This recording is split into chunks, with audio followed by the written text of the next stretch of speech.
పరీక్షించడానికి నారాయణుడు వస్తాడు. ఒకప్పుడు డొక్కా సీతమ్మ గారు ఎంత అన్నదానం చేసేదో మహాతల్లి. ఓ బ్రాహ్మణుడు వచ్చాడు, కూర్చోబెట్టి అన్నం పెడుతోంది. ఆయన అన్నాడు, నాకు పెళ్ళవలేదు, ఇన్నాళ్లకు ఓ పెళ్లి కూతురు ఒప్పుకుంది చేసుకుంటానని, కానీ బంగారు ఆభరణం ఏదైనా పెట్టమంది, ఏదైనా ఆభరణం ఇస్తే అన్నం తింటా, లేకపోతే తిన్నన్నాడు.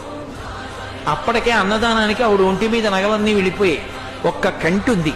ఆవిడ భర్త వంక చూసి కంటి ఇచ్చేస్తానంది. ఆయన పక్కకి రమ్మనన్నాడు, అన్నీ అయిపోయాయే, ఆ కంటె ఒకటే ఉంది. ధూర్త బ్రాహ్మణుడు అన్నం పెడితే బంగారం అడుగుతున్నాడు, ఇవ్వకు, తినకపోతే పోతాడన్నాడు. తప్పు. అతిథి విష్ణు స్వరూపం, అభ్యాగతి స్వయం విష్ణు. కాబట్టి ఆయనకి అన్నం పెట్టినప్పుడు బంగారం ఇచ్చేస్తాను. ఏమవుతుంది, పెళ్లి చేసుకుంటాడు, మంచిదేగా.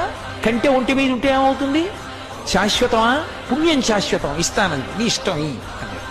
కంటె తీసి ఇచ్చింది. ఆ కంటి తీసుకెళ్లి అరిటాక్ కింద పెట్టి ఆయన అన్నం తినేశాడు సంతోషంగా. ఉత్తరాపోసనం పట్టాడు, చేయగడుక్కోవడానికి బయటికి వెళ్ళాడు. ఊరంతా కలిపి ఎంత ఉంటుంది ఆ గన్నవరం. కాబట్టి ఆ బంగారు కంటె కనపడింది ఆకెత్తుతుంటే సీతమ్మ గారికి. అయ్యో వెర్రి బ్రాహ్మడు కంటె మరిచిపోయాడని పరిగెత్తుకెళ్ళారు పిలుద్దామని. కనపడలేదు. భర్తని పిలిచి వెతకమన్నారు, ఎక్కడా కనపడలేదు.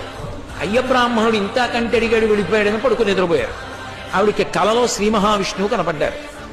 సీతమ్మ, ఇంతమందికి అన్నం పెడుతున్నావే, ఒక్కసారి నీ చేతి అన్నం తినాలనిపించిందమ్మా, బ్రాహ్మణ రూపంలో వచ్చాను.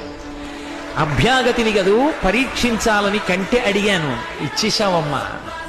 చాలు తల్లి, మురిసిపోయాను, నీ ఒంటి మీద నగలైపోయాయని బెంగ పెట్టుకుంటున్నావా? ఇంతకింత బంగారం నేను ఇస్తాలే అమ్మా అని ఆవిడ లేచి భర్తకి చెప్పింది కళ. ఎప్పుడు దున్నే పొలమే. ఆయన పొలానికి వెళ్ళారు. సాయంకాలం వచ్చేసే ముందు ఏదో గొప్పు తవ్వుతున్నారు. ఖంగుల శబ్దం వచ్చింది. కొంచెం మట్టి తీసి చూశారు. ప్రదోష వేళ బిందె కనపడింది. ఉత్తరీయంలో మూట కట్టి ఇంటికి తీసుకొచ్చి మూత విప్పి చూశారు.